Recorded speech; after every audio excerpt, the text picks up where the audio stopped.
This country was not supposed to survive.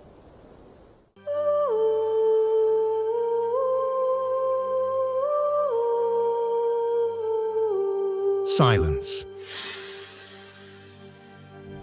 Not the comfortable silence of a bedroom or the gentle quiet of a library.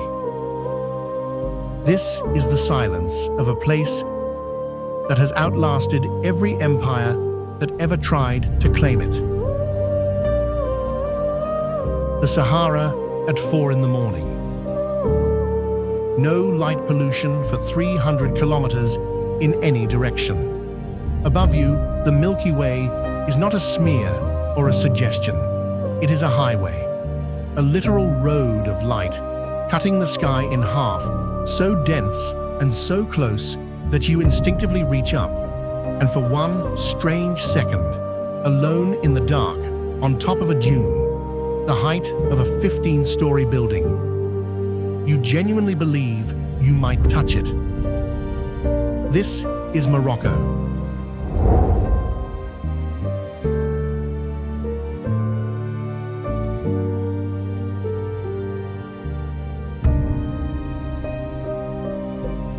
But not the Morocco you were shown in the travel brochure. That Morocco is real. The blue alleyways, the spice markets, the camel silhouettes at sunset, all of it is real. But it is the surface of something much stranger and much more powerful, something that most documentaries completely miss. Because here is the thing nobody tells you about Morocco before you arrive. This country should not exist, not in the form it exists today. Not with its 1,000-year-old tanneries still producing leather by hand. Not with its medieval university still operating after 11 centuries. Not with its indigenous language, its ancient music, its mud brick architecture, still standing in a world that has bulldozed almost everything else into the past. By every logic of history, conquest, colonization, modernization, globalization, Morocco should look like everywhere else by now. It doesn't. And over the next few minutes, we're going to find out exactly why.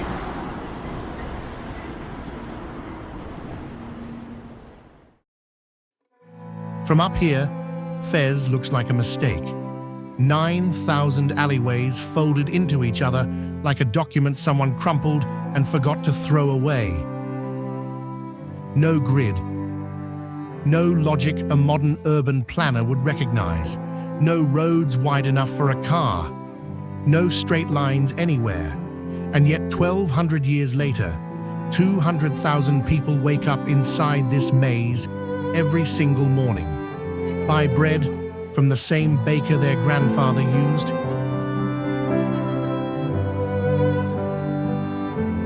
Pray in the same mosques that have been praying for 11 centuries. And go to work in workshops their great-great-great-grandmothers would recognize on sight. This should not be possible. In the 20th century alone, the forces that have flattened or fundamentally altered ancient cities include 2 world wars, socialist urban planning, colonial reconstruction, mass tourism, real estate development, and simple economic pressure. Every single one of those forces came for Fez. In 1912, the French built an entirely new city next to Fez during the colonial period.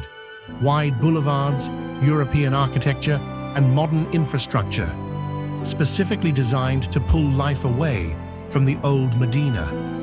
The Medina survived, not as a museum, not as a theme park, as a living city. You notice it the moment you pass through Bab Jaloud, the blue gate that marks the entrance to Fez El Bali. The sound changes first.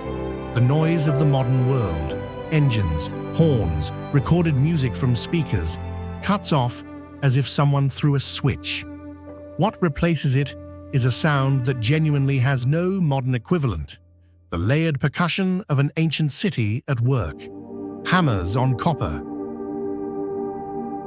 The rhythmic clatter of a loom. Hooves on stone. The call to prayer threading through all of it like a needle.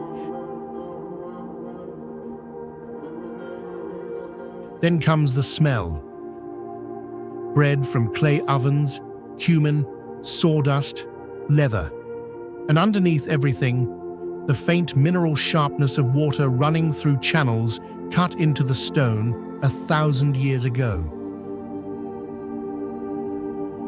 Channels still carrying water to workshops and mosques today. You are not visiting the past. You are inside something that refused to leave. And nowhere in Fez makes that more viscerally clear than the Chouara tannery. Stand on any of the rooftop terraces surrounding the tannery, and the first thing that hits you is the smell. Guides will offer you a sprig of fresh mint to hold under your nose. Take it, you'll need it. Below you, arranged across an open courtyard the size of a tennis court, are dozens of stone vats sunk into the ground.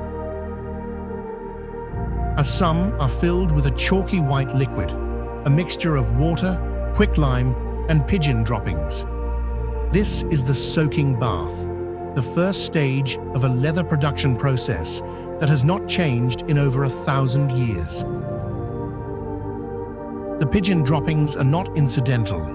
They contain ammonia, which breaks down the protein structure of the hide and makes it pliable. Workers discovered this in the 11th century.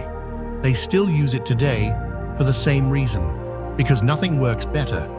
Other vats hold dye, deep saffron yellow, poppy red, indigo so dark it looks almost black.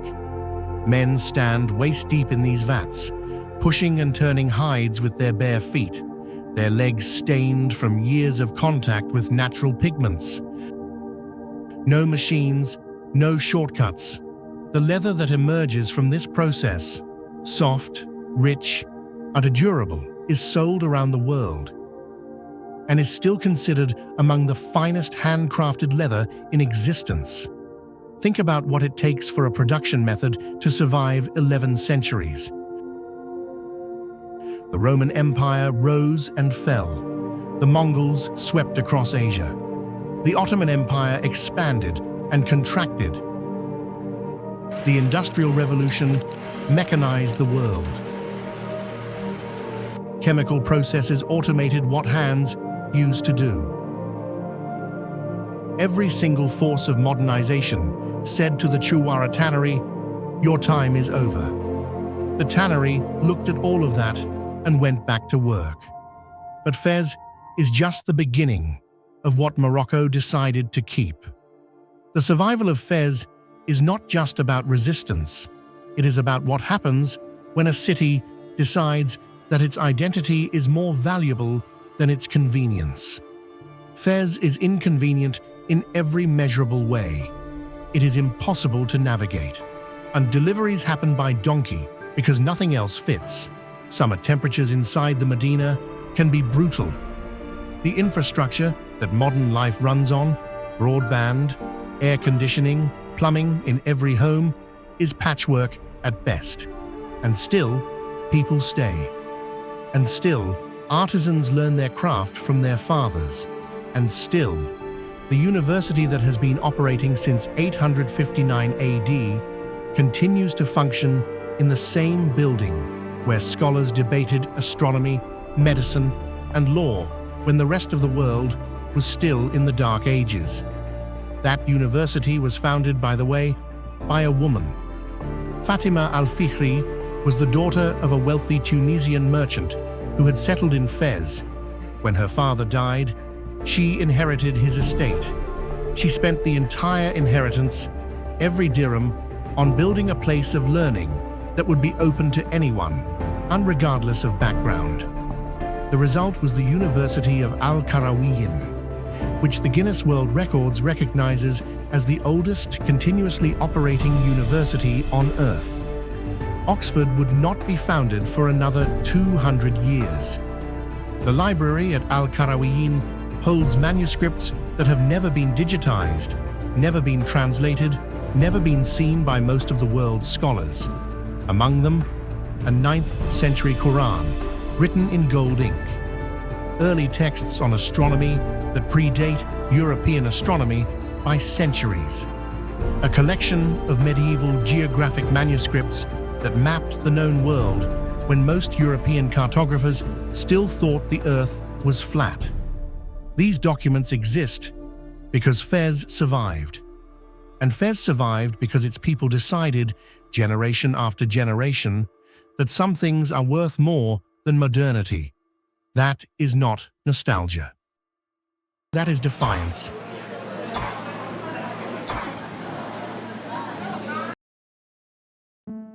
Here is something that should not be possible. This tree, gnarled, thorny, low to the ground, its bark silver gray in the afternoon light, grows in exactly one place on the entire surface of the planet.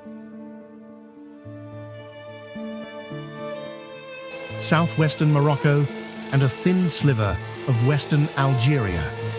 That is it. Botanists have tried for decades to grow it elsewhere. They have taken seeds, cuttings and grafts to laboratories in Europe, North America, Australia, and across the Middle East.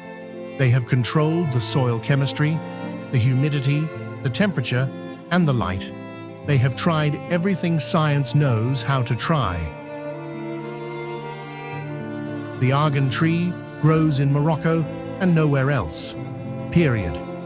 Scientists call this phenomenon narrow endemism, a species so specifically adapted to one microenvironment that removing it is impossible.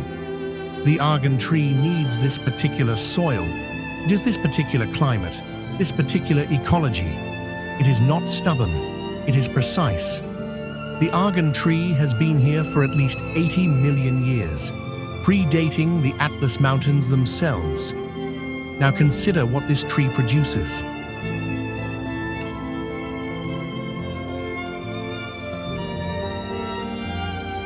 The fruit of the argan tree contains a nut. Inside that nut is a kernel. From that kernel, through a process that cannot be meaningfully mechanized, comes argan oil, a product that the cosmetics industry calls liquid gold and that commands prices per liter comparable to fine wine. The process of making it is this. Berber women of the Souss Valley hand crack each individual nut using 2 smooth stones. This is not metaphor. Each nut is placed on one stone and struck with another. Every nut individually, by hand. The kernels are then cold pressed or ground on stone mills, a process that generates heat slowly enough to preserve the chemical compounds that give argan oil its extraordinary properties. Industrial pressing destroys those compounds. The machine cannot replicate what the hand does, not because the machine lacks power, but because it lacks restraint. This is one of the central paradoxes of Morocco. In this country, the ancient method is often not just culturally superior, it is technically superior. The tannery produces better leather than the factory. The hand-ground argan oil is chemically richer than the industrially pressed version. The hand-woven carpet lasts longer than the machine-made one. Tradition here is not sentiment. It is engineering refined over centuries of trial and error. The women who crack these nuts are organized into cooperatives, a social structure that has allowed them to retain control of their labor and their income in a region where both are perpetually threatened. Walk into one of these cooperatives and you will find something that looks like a gathering, but functions like an economy. Women seated in a circle, stones in hand, the sound of cracking nuts, creating a rhythm that has its own music.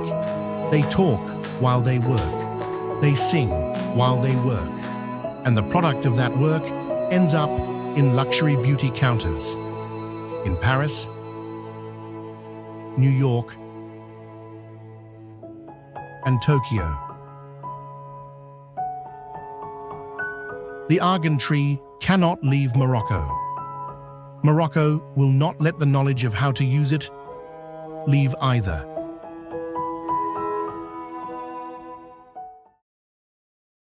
There are 1,400 years of history in this blue.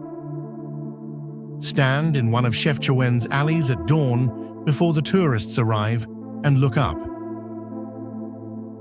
The blue is not one color, it is 50 colors.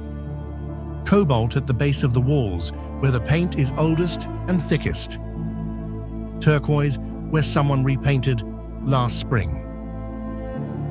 Pale powder blue on the upper stories, where the light hits strongest. Indigo, where the alley is deepest and narrowest. And the sun only passes through for 20 minutes a day. The town was founded in 1471 as a military outpost.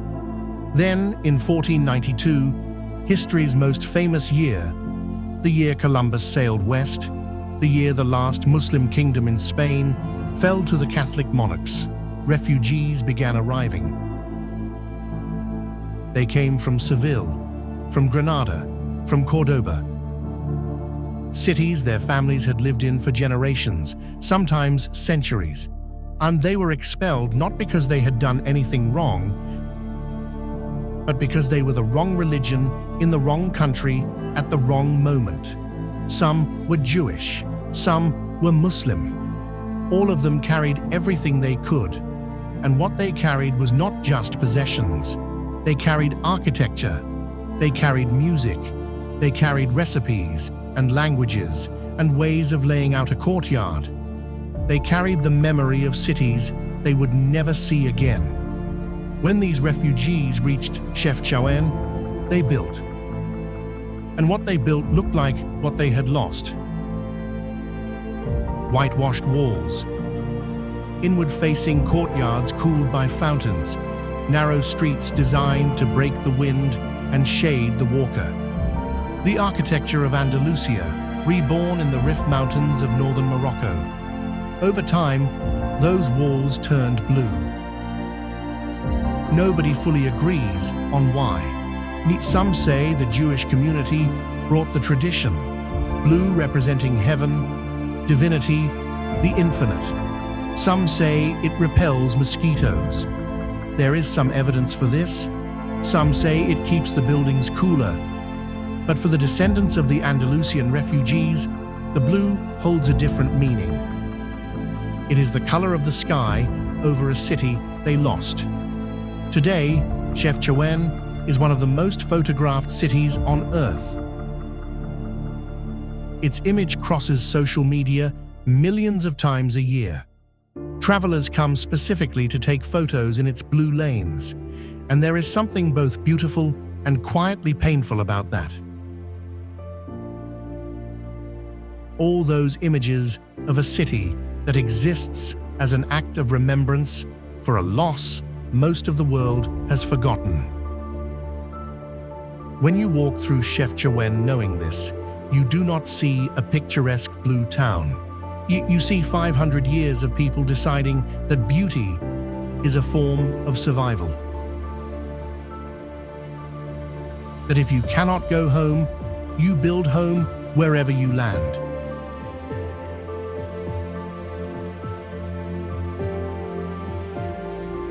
That is not just travel content. That is the human story.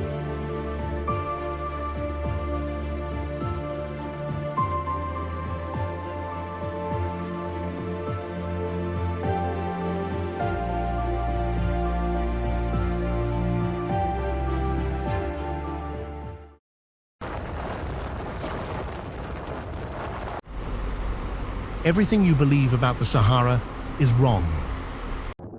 You believe it is empty. It is not. You believe it is silent. It is not. You believe it is dead. It is one of the most dynamic ecosystems on the surface of the planet. The dunes of Erg Chebi near Metsuga rise to over 150 meters, 15 stories of pure sand, sculpted entirely by wind into shapes so precise and so mathematically consistent that geologists use them to study fluid dynamics. The ridges are knife-sharp in the morning before the wind starts. By afternoon, they have changed shape. By evening, they are different again. The Sahara is not static. It is in constant, slow, powerful motion. At night, the temperature drops so fast that local guides say you can feel the desert breathe. The heat stored in the sand all day releases upward in a wave you can feel on your face as you lie on the crest of a dune, looking up at a sky that is, without exaggeration, impossible to describe to someone who has only seen stars from a city. There is no light pollution for 300 kilometers. The Milky Way does not look like a smear. It looks like a road, a dense, bright, three-dimensional road of stars so detailed that you can see its structure.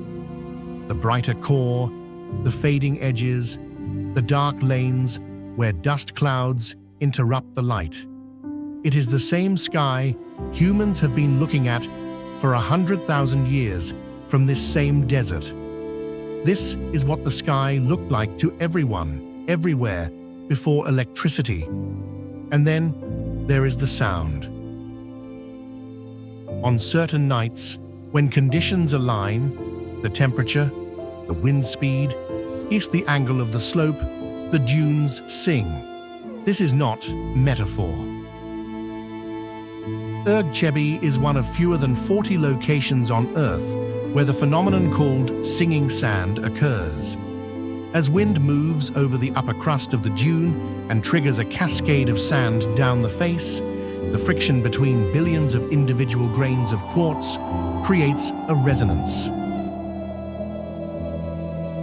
A low, sustained bass note, somewhere between a musical tone and a vibration you feel in your chest. The Tuareg and Berber peoples who have lived in this desert for thousands of years said for centuries that the dunes had voices.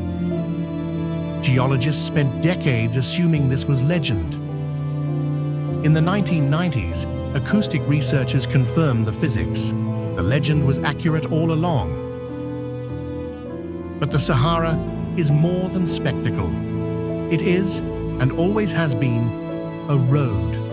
For 1,000 years, trans-Saharan trade routes carried salt, gold, ivory, manuscripts, and enslaved people across the desert between the Mediterranean world and sub-Saharan Africa.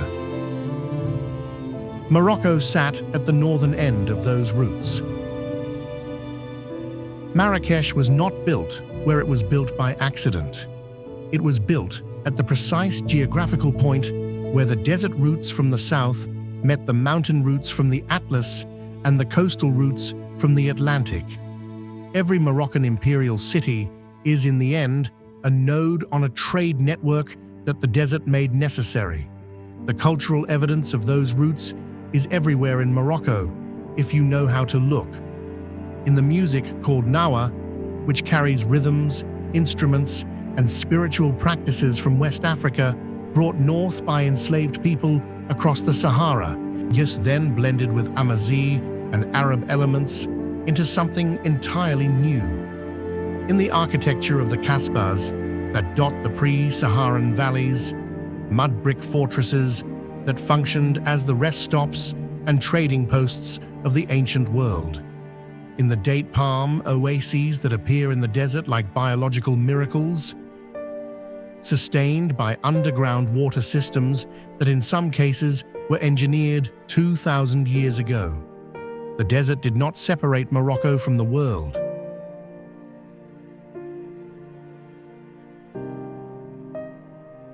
For most of its history, it connected Morocco to a world most maps don't show.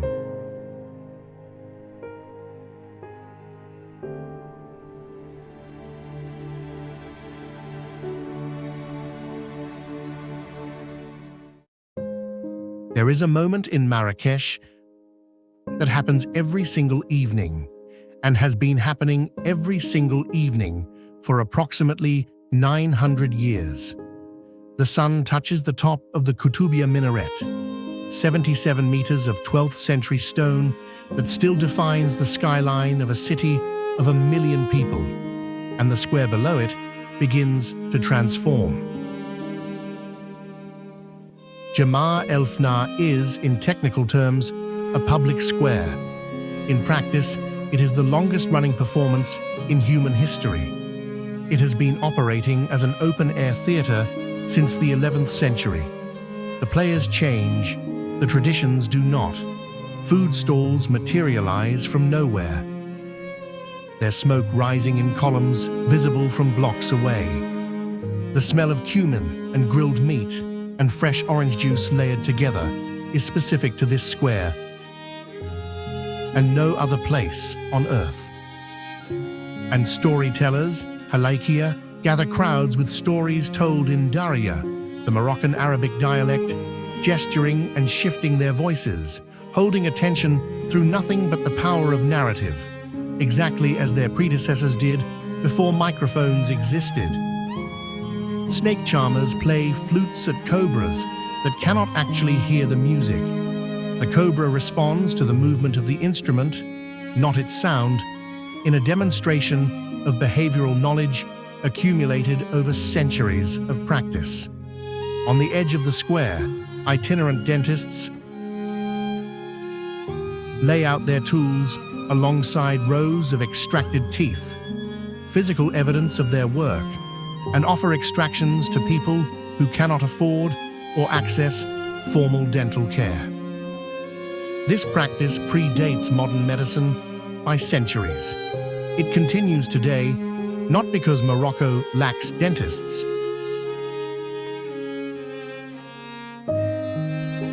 but because it serves a need that formal systems have not fully replaced. UNESCO designated Jemaa El Fna as a masterpiece of oral and intangible cultural heritage. It is the only public square in the world to hold this distinction. Not a building, not a monument, a practice, a living, nightly participatory event that has survived the medieval period, the Saadian dynasty, French colonization, and the Instagram era, with its essential character intact. That is not tourism. That is civilization refusing to be archived. Beyond the square, Marrakesh layers its survival story in other ways. The Bahia Palace, 150 rooms of carved cedar ceilings and hand-cut tile mosaics completed in the 19th century, demonstrates that the craft traditions of Morocco were not just ancient. They were still producing masterworks at a time when the Industrial Revolution was convincing the rest of the world that handcraft was obsolete. The craftsmen who built the Bahia Palace used techniques that connected directly back to the craftsmen who built the Almoravid mosques 8 centuries earlier. The chain was unbroken. The Saadian tombs tell an even stranger survival story. When the reigning dynasty of the 17th century wanted to erase the memory of the previous one, they sealed the tombs rather than destroying them, walling off the entrances so thoroughly that the complex was essentially lost for 3 centuries. Rediscovered in 1917, the interior was found perfectly preserved. Carved marble columns, intricate geometric tile work, cedar ceilings still intact, and the darkness that was meant to enforce forgetting accidentally ensured survival. Morocco has a habit of doing that.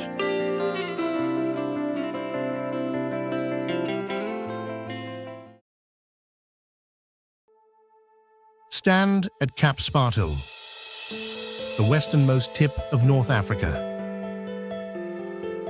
and you can watch the Atlantic Ocean become the Mediterranean Sea. The color changes visibly.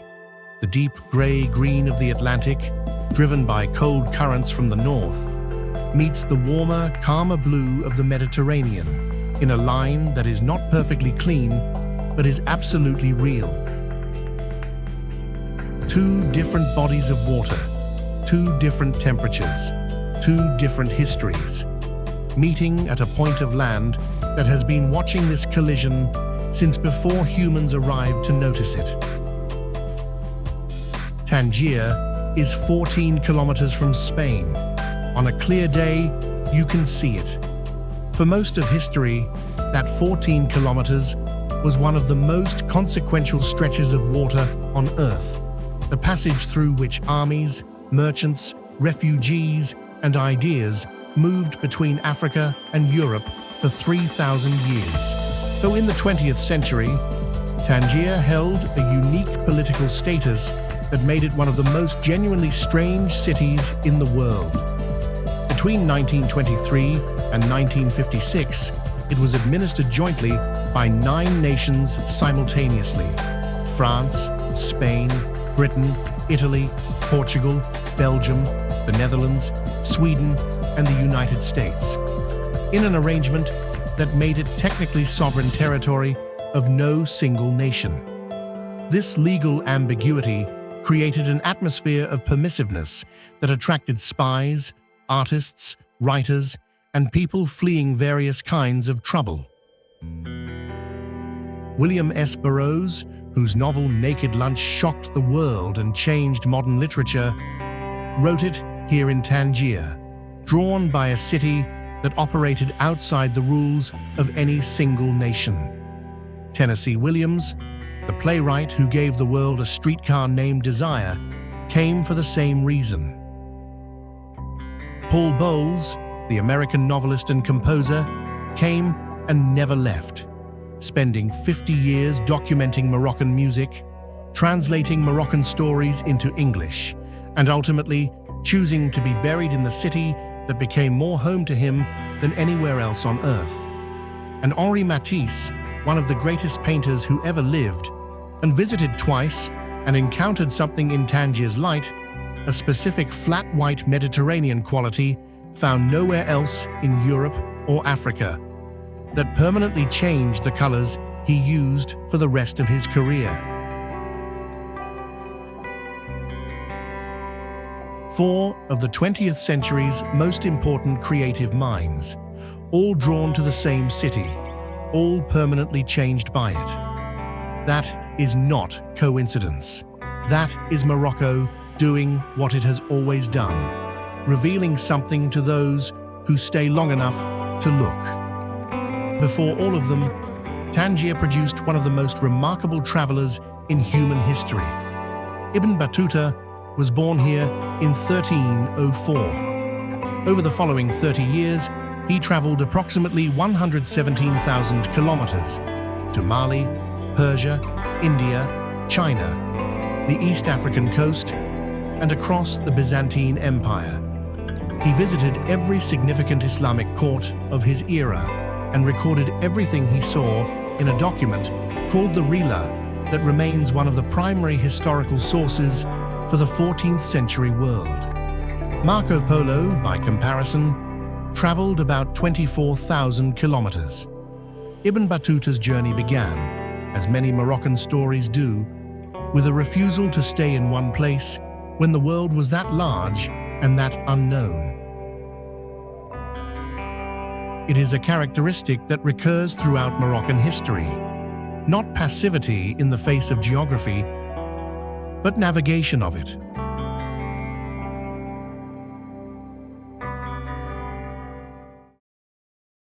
We have been talking about buildings and landscapes and history, but none of it survives without people. The Amazigh people, called Berber in older sources, though many find that term reductive, have lived in the Atlas Mountains for at least 8,000 years. They were here before the Phoenicians arrived, before the Romans, before the Arab conquests, before every dynasty that has ruled Morocco. They absorbed each wave of new influence without being dissolved by it, which is one of the least told stories in North African history. Their language, Amazigh, became an official language of Morocco in 2011, the first time in over 1,000 years that it had legal recognition. For most of that period, it survived purely through oral transmission, and passed from parents to children in a chain of spoken sound that outlasted every written language that tried to replace it. Stand in a Berber village in the Ourika Valley, and you are standing in the middle of an 8,000-year conversation that has never been interrupted. The houses are built from the same stone as the mountain they sit on, using techniques developed to survive the specific combination of summer heat, winter cold, and occasional serious seismic activity that defines this landscape. Terrace farming wraps the lower slopes. Narrow ribbons of cultivated land carved by hand over generations into hillsides too steep for machines, irrigated by systems of channels that distribute snowmelt with an efficiency that modern hydrologists study and respect. This is not primitive technology. This is technology refined over 8 millennia of feedback from an unforgiving environment. Every detail of Berber material culture encodes environmental knowledge. The jalaba, the hooded robe worn across Morocco, works as insulation against cold, ventilation in heat, and protection from dust in desert conditions. The geometric patterns in traditional weaving encode clan identities, geographic origins, and spiritual symbols in a visual language that predates writing. The mint tea ceremony, always 3 glasses, always poured from a height to create foam, the first sweet, the second stronger, the third most bitter, is not just hospitality. It is a structured ritual that regulates pace, creates space for conversation, and signals the nature of a relationship through the order and manner of serving. And none of this is performance for tourists. All of it was functioning before tourists existed and continues to function independently of tourism now. This is the deepest layer of Morocco's survival. Not the monuments, not the landscape, not even the specific traditions, but the quality of attention that the culture pays to how things are done. The insistence that method matters. That the way you make something is part of what the thing is. In a world that increasingly values speed over care, volume over craft, and novelty over depth, Morocco is not a relic. It is an argument.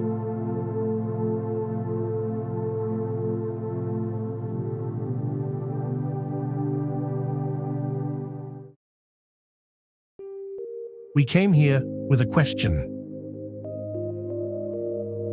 How does a country that should have been flattened by 1,000 years of history manage every single morning to wake up as itself? The answer is not simple.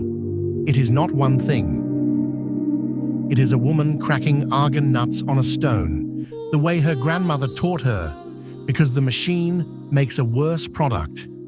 It is an artisan standing in a tannery pit in the city of Fez, performing a task that has not meaningfully changed since the 11th century.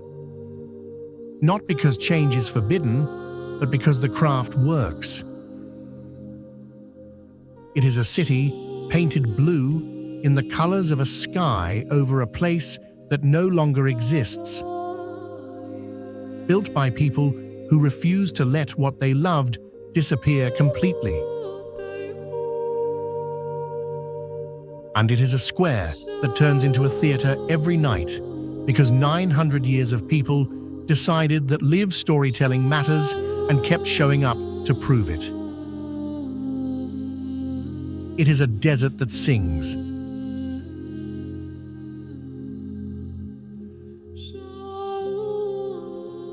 Morocco survives not by ignoring the modern world, It survives by deciding, deliberately and repeatedly, which parts of itself are worth the cost of keeping.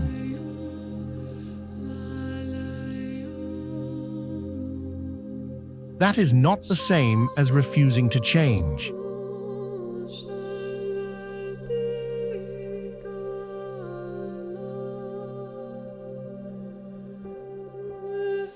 It is harder than refusing to change. It requires knowing what you are, knowing what is irreplaceable, knowing the difference between a tradition that carries meaning and a habit that merely carries age. Most countries have forgotten how to make that distinction. Morocco has not forgotten. And standing here, in the silence of the Sahara, under a sky that has been looking down at this country since before it had a name, you understand something that no travel brochure can tell you. You did not come to Morocco to see the past. You came to remember what it looks like when a civilization decides it is worth saving.